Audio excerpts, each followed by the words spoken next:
এক গ্রামে ছিল একটি গরিব রাখাল ছেলে। নাম তার রবি। প্রতিদিন সে গরু চড়াতে যেত মাঠে। একদিন সে দেখতে পেল একটা পুরনো মাটির কলসি গাছের নিচে চাপা পড়ে আছে। রবি কৌতূহল নিয়ে কলসিটা তুলে দেখে ভেতরে কিছুই নেই।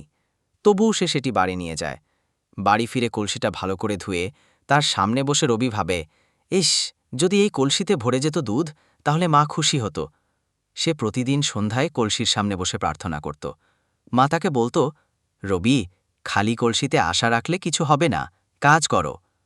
পরের দিন রবি সিদ্ধান্ত নিল, সে অতিরিক্ত দুধ বিক্রি না করে কিছু দুধ সেই কলসিতে জমাবে। দিন গেল, সপ্তাহ গেল, কলসি ভর্তি হল। একদিন গ্রামের এক দরিদ্র বৃদ্ধা এলো খাবার চাইতে। রবি কিছু না ভেবে কলসির দুধ তাকে দিয়ে দিল। পরের দিন সকালে রবি দেখে কলসির পাশে এক ছোট ব্যাগে কিছু টাকা আর ফলমূল রাখা। একটা চিঠি পড়ে সে জানতে পারে সেই বৃদ্ধা আসলে এক পরীক্ষা নেওয়া পড়ি ছিল। পড়ি লিখেছে, তুই নিজের কষ্টের জিনিস অন্যের জন্য দিলি, এই মানবিকতাই সবচেয়ে বড় দান।